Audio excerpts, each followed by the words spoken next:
नमस्कार दोस्तों, आज हम 13 अक्टूबर का सुजस्ट डिस्कस करेंगे। कल की क्लास नहीं ले पाया, उसके लिए क्षमा प्रार्थी हूँ। किसी कारण की वजह से कल की क्लास नहीं हो पाई, लेकिन आज हम क्लास कंटिन्यू करते हैं। सबसे पहली न्यूज़ देखते हैं। मुख्यमंत्री की केंद्रीय जल शक्ति मंत्री से मुलाकात। आप सभी को पता होगा केंद्रीय जल शक्ति मंत्री कौन है? CR पाटिल साहब है। मुख्यमंत्री श्री भजनलाल शर्मा, ये देखिए, मुख्यमंत्री श्री भजनलाल शर्मा ने रविवार को अपने गुजरात प्रवास के दौरान सूरत में CR पाटिल जल शक्ति मंत्री CR पाटिल से शिष्टाचार भेंट की। इस दौरान मुख्यमंत्री ने केंद्रीय मंत्री के साथ में जल संचय, जन भागीदारी, जन आंदोलन और राजस्थान में जल जीवन मिशन की प्रगति और क्रियान्वयन को लेकर सार्थक चर्चा की। आप सभी को पता है जल जीवन मिशन क्या है? जल जीवन मिशन 15 अगस्त 2019 को स्टार्ट किया गया था और 2024 तक हर घर तक नल कनेक्शन उपलब्ध करवाना पीने के लिए, ये इस मिशन का मेन थीम था। इसको नीचे हम स्लाइड में और देखेंगे। एक और यहाँ प्रोग्राम दे रखा है, जल संचय, जन भागीदारी, जन आंदोलन। ये किस तरीके से प्रोग्राम हमारे लिए इम्पोर्टेंट है, ये हमें ध्यान रखना है कि इस प्रोग्राम का उद्देश्य है जो बारिश से पानी बरसता है उसको हम इकट्ठा करके फ्यूचर के लिए उसका उपयोग ले सकें। तो जल संचय, जन भागीदारी, जन आंदोलन, इसके अंदर लोगों की भागीदारी के द्वारा ये कार्य करवाया जाएगा, जिसके अंदर प्रत्येक गांव में जो कुआं है, बावड़ी है, तालाब है, इस तरीके से हमारे परंपरागत जो जल संरचनाएँ होती हैं इनका निर्माण करवाया जाएगा और उनका संरक्षण किया जाएगा। चलो हम नेक्स्ट न्यूज़ पर चलते हैं। नेक्स्ट न्यूज़ क्या है? नगरीय विकास विभाग की प्री इन्वेस्टमेंट समिट। आप सभी को पता है राइजिंग राजस्थान इन्वेस्टमेंट समिट, जिसका प्रोग्राम 9 से 11 दिसंबर 2024 को जयपुर के अंदर होने वाला है। उसी इन्वेस्टमेंट समिट को सक्सेसफुल बनाने के लिए जिला स्तर पर और विभाग स्तर पर भी हम इन्वेस्टमेंट समिट के प्रोग्राम कर रहे हैं। तो नगरीय विकास विभाग, जिसके मंत्री है श्री जाबर सिंह जी खर्रा, इन्होंने इसकी अध्यक्षता की और ये सक्सेसफुल इन्वेस्टमेंट समिट हुआ। इसके लिए हमारे एग्ज़ाम पॉइंट ऑफ व्यू से इसमें कोई ज़्यादा इम्पोर्टेंट न्यूज़ नहीं है। नेक्स्ट पेज पर चलते हैं। एक यहाँ पर और इम्पोर्टेंट चीज़ है जो हमारे एग्ज़ाम पॉइंट ऑफ व्यू से तो इम्पोर्टेंट नहीं है, लेकिन कर्मचारियों के लिए बहुत इम्पोर्टेंट न्यूज़ है। ये है कि दीपावली के लिए मुख्यमंत्री ने बोनस की सौगात दे दी है। राज्य कर्मचारियों को मिलेगा बोनस दीपावली के लिए। तो मैक्सिमम 7,000 रुपये की इसमें राशि दी जाएगी आपको, जो भी गवर्नमेंट कर्मचारी हैं, तो उनके लिए खुशखबरी वाली बात है। बाकी एग्ज़ाम पॉइंट ऑफ व्यू से ये इम्पोर्टेंट न्यूज़ नहीं है। अब देखते हैं और इम्पोर्टेंट न्यूज़ क्या है इस पेज पर। इस पर है, देखो, ये मारवाड़ समारोह। आप सभी को पता है मारवाड़ समारोह का आयोजन कहाँ पर होता है? जोधपुर के अंदर होता है। प्रत्येक वर्ष अक्टूबर माह के अंदर हम मारवाड़ समारोह का ऑर्गेनाइजेशन करते हैं। और यहाँ पर देखो एक ये फ़ोटो भी लगा रखी है। ये किसकी है? मेहरानगढ़ दुर्ग की। मेहरानगढ़ दुर्ग कहाँ पर स्थित है? मेहरानगढ़ दुर्ग जोधपुर के अंदर स्थित है। चलो नेक्स्ट पेज पर चलते हैं। अब देखो नेक्स्ट पेज पर क्या है। नेक्स्ट पेज पर एक आपके लिए इम्पोर्टेंट न्यूज़ है। ये प्रोग्राम के बारे में पूछा जा सकता है। क्या है? गुण नियंत्रण अभियान रबी 2024-25। गुण नियंत्रण अभियान का संबंध किससे? उर्वरक की कालाबाजारी रोकने से। तो आपसे ये क्वेश्चन पूछा जा सकता है कि गुण नियंत्रण अभियान किससे संबंधित है? उर्वरकों की कालाबाजारी रोकने से संबंधित। आप सभी को पता है अभी रबी की बिजान होने वाली है। रबी की बिजान के लिए हमें उर्वरकों की सख्त ज़रूरत पड़ती है। इन उर्वरकों की उपलब्धता सुनिश्चित करने के लिए श्री CM भजनलाल शर्मा जी ने कलेक्टर्स और अन्य अधिकारियों को डायरेक्शन भी दिए हैं, लेकिन फिर भी कुछ लोग होते हैं जो उर्वरकों का स्टॉक कर लेते हैं और उनकी कालाबाजारी करते हैं। तो उनके लिए गुण नियंत्रण अभियान चलाया गया है। देखते हैं और उन्होंने क्या डायरेक्शन दी है। मुख्यमंत्री श्री भजनलाल शर्मा की मंशा अनुरूप राज्य के कृषि विभाग द्वारा उर्वरक की कालाबाजारी रोकने के लिए अभियान चलाया गया। ये कौन से विभाग के द्वारा ये अभियान चलाया गया है? कृषि विभाग के द्वारा ये अभियान चलाया गया। प्रदेश भर में गुण नियंत्रण अभियान रबी 2024-25 के तहत उर्वरकों की कालाबाजारी रोकने के लिए कार्रवाई की जा रही है। उर्वरकों की कालाबाजारी रोकने के लिए ये गुण नियंत्रण अभियान चलाया जा रहा है। अब देखो यहाँ और कुछ मैंने हाइलाइट्स कर रखी है, उसको देख लेते हैं। इस दौरान श्री शर्मा ने कहा है कि किसानों के लिए डीएपी खाद के विकल्प के रूप में एसएसपी को प्रोत्साहित करने हेतु उसका व्यापक प्रचार प्रसार करना चाहिए। आपको मैंने पिछली नेक्स्ट क्लास के अंदर बताया था कि किसान उर्वरक के तौर पर किसका यूज़ लेते हैं, डीएपी का यूज़ लेते हैं, लेकिन डीएपी की अभी बहुत ही ज़्यादा कमी हो रही है। इसकी वजह से श्री सीएम भजनलाल शर्मा ने डीएपी की जगह पर एसएसपी एक अन्य उर्वरक उत्पाद है उसको बढ़ावा देने के लिए, किसानों को प्रोत्साहित करने के लिए बोला है। इसके अंदर देखो अलग अलग जगह पर अलग अलग क्या कार्रवाई की गई है उसके बारे में नीचे डिटेल से दे रखा है। हमारे एग्ज़ाम पॉइंट ऑफ व्यू से ये सारी चीज़ें इंपॉर्टेंट नहीं है, लेकिन यहाँ मैंने कुछ और चीज़ हाईलाइट कर रखी है, वो थोड़ा देख लेते हैं कि किसानों के लिए कौन कौन सी उर्वरक खाद होती है। वो हम देखते हैं, डीएपी होती है, यूरिया होती है, सुपर फॉस्फेट होती है और जिंक सल्फेट होती है। तो आपसे कभी भी एग्ज़ाम में इस तरीके के नाम लिखकर ये पूछा जा सकता है कि ये क्या चीज़ है। तो यह किसानों के लिए जो उर्वरक खाद होती है उन्हीं का ही नाम है डीएपी। डीएपी की फुल फॉर्म होती है डाई अमोनियम फॉस्फेट, फिर होता है सुपर फॉस्फेट, होता है यूरिया होता है और जिंक सल्फेट होता है। ये 4 तरीके के यहाँ नाम दे रखे हैं। ये क्या है, उर्वरक है जो किसानों को अपनी फसल उगाने के अंदर लाभ प्रदान करते हैं। अब चलो नेक्स्ट न्यूज़ पर चलते हैं। नेक्स्ट न्यूज़ देखो, नेक्स्ट न्यूज़ क्या है, खाद्य सुरक्षा ई-केवाईसी 30 नवंबर तक। ये हमारे लिए इम्पोर्टेंट न्यूज़ नहीं है, इसके अंदर कोई क्वेश्चन हमारे से एग्ज़ाम में नहीं पूछा जाएगा। अब दूसरा वाला, अभी मैंने आपको बताया है कि हमारा जो इन्वेस्टमेंट सबमिट है, उस इन्वेस्टमेंट सबमिट को सक्सेसफुल बनाने के लिए हम जिला स्तर पर भी अलग अलग इन्वेस्टमेंट सबमिट के प्रोग्राम ऑर्गेनाइज कर रहे हैं। तो इसी की कड़ी के अंदर जैसलमेर में इन्वेस्टमेंट सबमिट 16 अक्टूबर को, निवेशकों में भारी उत्साह। अब 16 अक्टूबर को जैसलमेर में इन्वेस्टमेंट सबमिट होगा, उसके लिए निवेशकों में भी भारी उत्साह है। इसके संबंध के अंदर गाइडलाइन भी जारी हो चुकी है। तो ये हमें ध्यान रखना है कि एक बड़ा इवेंट ऑर्गेनाइज करने के लिए ये छोटे छोटे इवेंट ऑर्गेनाइज करके उसको सक्सेसफुल बनाने की कोशिश सरकार के द्वारा की जा रही है। अब देखो कुछ यहाँ एक इम्पोर्टेंट मैंने हाइलाइट्स कर रखा है, उसको देख लेते हैं। जैसलमेर का पीला पत्थर न केवल स्थानीय व्यापारी और कारीगरों के लिए रोजगार के अवसर उपलब्ध करवाता है, बल्कि इसकी राष्ट्रीय और अंतर्राष्ट्रीय स्तर पर भी व्यापक मांग है। तो आपको यहाँ से इम्पोर्टेंट एक हमारे पास में फैक्ट्स मिल जाता है कि जैसलमेर किस चीज़ के लिए फेमस है। जैसलमेर पीले पत्थर के लिए फेमस है। यहाँ पर येलो पीला संगमरमर भी कह सकते हैं, और जैसलमेर को हम इसी वजह से, इस पीले पत्थर की वजह से स्वर्ण नगरी भी बोलते हैं, गोल्डन सिटी भी बोलते हैं।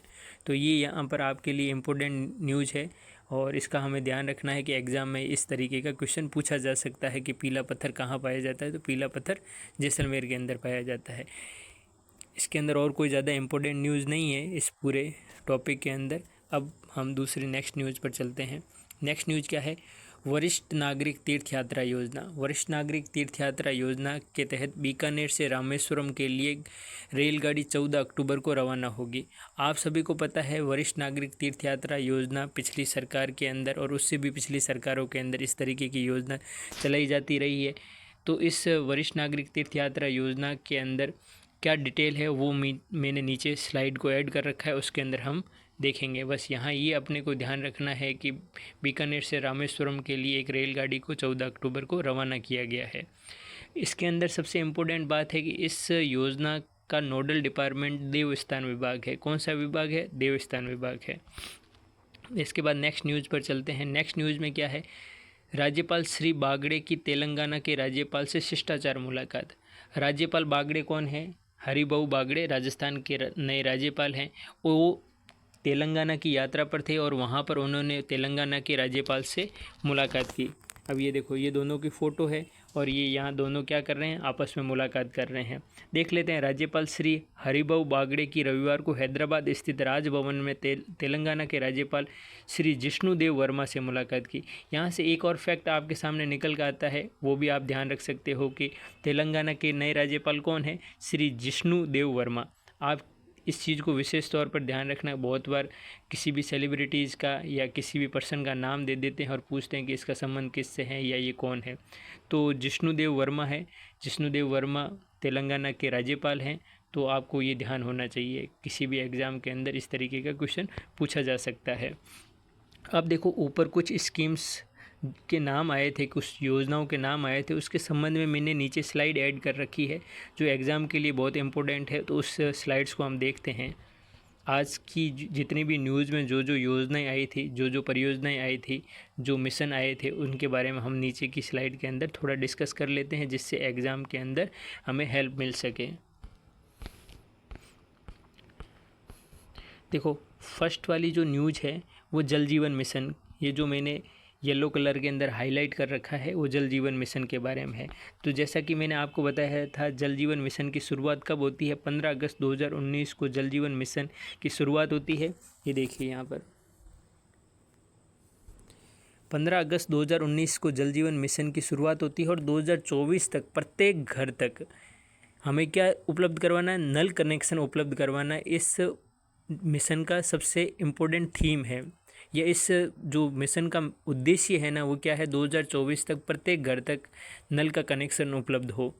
तो ये इसके लिए हम जो हमारे माननीय प्रधानमंत्री जी हैं नरेंद्र मोदी जी, उन्होंने इस मिशन को 15 अगस्त 2019 को स्टार्ट किया था, जिससे ग्रामीण परिवेश में रहने वाले प्रत्येक घर तक नल कनेक्शन उपलब्ध हो, जिससे उसको पीने के लिए एक स्वच्छ पानी मिल सके। अब देखो, इस मिशन के बारे में हम थोड़ा और डिटेल वाइज देख लेते हैं। इसके अंदर देखो, जल जीवन मिशन में ग्रामीण परिवारों को नल कनेक्शन उपलब्ध करवाना वर्ष 2024 तक प्रत्येक ग्रामीण परिवार को कार्यशील घरेलू नल कनेक्शन के माध्यम से पीने योग्य पानी की आपूर्ति प्रदान करने के लिए जल जीवन मिशन का क्रियान्वयन किया जा रहा है। यह योजना केंद्र और राज्य सरकार की भागीदारी 50-50% है। यहाँ देखो, आपको एक इम्पोर्टेंट फैक्ट मिला है, केंद्र और राज्य की हिस्सेदारी। कोई भी योजना है वो दो तरीके की होती है, एक तो सेंट्रल स्पॉन्सर्ड स्कीम होती है और एक होता है सेंट्रल सेक्टर्ड स्कीम।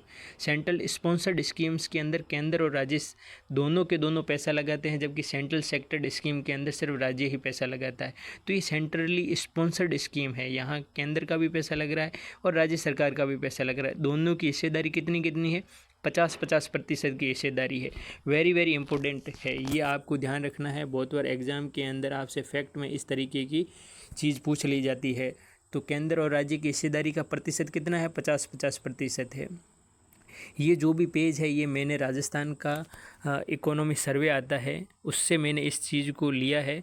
इसके अंदर किसी भी प्रकार की डाटा का कोई एरर नहीं है, तो आप इस चीज़ को अच्छे से याद रख सकते हो। जल जीवन मिशन हेतु राज्य स्तर पर राज्य जल एवं स्वच्छता मिशन, जिला स्तर पर जिला जल और स्वच्छता मिशन एवं ग्राम स्तर पर ग्राम जल एवं स्वच्छता कमेटी क्रियान्वयन एवं मॉनिटरिंग एजेंसी होगी। आपको ये भी पूछा जा सकता है कि जिला स्तर पर इसकी मॉनिटरिंग कौन करता है? तो जिला जल एवं स्वच्छता मिशन, ग्राम स्तर पर ग्राम जल एवं स्वच्छता कमेटी और राज्य स्तर पर राज्य जल एवं स्वच्छता मिशन इस चीज़ की मॉनिटरिंग करता है। ये हमारा जल जीवन मिशन यहाँ से कंप्लीट हो गया। इसके रिगार्डिंग बहुत बार एग्जाम में क्वेश्चन पहले भी पूछे जा चुके हैं और आगामी एग्जामों में भी क्वेश्चन पूछे जाने की पूरी संभावना है। अब हम नेक्स्ट देखते हैं, मुख्यमंत्री जल स्वावलंबन अभियान 2.0। यहाँ ऊपर इस चीज़ का भी जिक्र था, मुख्यमंत्री जल स्वावलंबन अभियान 2.0, तो उसके बारे में हम देख लेते हैं। राज्य की प्रत्येक पंचायत समिति के अंदर 5,000 से लेकर 8,000 हेक्टेयर क्षेत्रफल का चरणवार चयन करके 20,000 गाँवों में जल संरक्षण इत्यादि कार्य करवाए जाएंगे और प्रथम चरण के अंतर्गत राज्य के सभी जिलों की 339 पंचायत समितियों में चयनित 5,000 के लगभग गाँवों के अंदर 1.5 लाख कार्य करवाए जाएंगे। तो आपको सबसे पहली चीज़ ये ध्यान रखना है कि मुख्यमंत्री जल स्वावलंबन अभियान का मेन उद्देश्य क्या है कि गाँव के अंदर जो जल संरक्षण की परंपरागत विधियाँ हैं, जैसे नाडी है, टोबा है, टाँका है, कुआँ है, बावड़ी है, तालाब है या खड़ीन है, इस तरीके की जल संरचनाओं का निर्माण करवाना। उसके लिए 5,000 से लेकर 8,000 हेक्टेयर क्षेत्रफल का चयन किया गया है और 20,000 गाँवों का चयन किया गया। इसके अंदर प्रथम चरण के अंदर सभी जिलों की 350 जो पंचायत समितियाँ है उसके अंदर 5,000 गाँव हैं, उसके अंदर हम 1.5 लाख से अधिक काम करवाएंगे। तो ये मुख्यमंत्री जल स्वावलंबन अभियान का उद्देश्य है। मुख्यमंत्री जल स्वावलंबन अभियान का मेन उद्देश्य क्या है? ग्रामीण क्षेत्र के अंदर जो परंपरागत जल संरक्षण की विधियाँ हैं ना, उनको वापस से रीस्टोर करना, उनका उपयोग बढ़ाना, उनका नया निर्माण करना, उनको रिनोवेट करना, इस तरीके के कार्य मुख्यमंत्री जल स्वावलंबन अभियान के तहत किए जाएंगे। आई होप आपको अच्छे से समझ में आया होगा। नेक्स्ट हम न्यूज़ पर चलते हैं, जो मैंने यहाँ स्लाइड ऐड कर रखी है।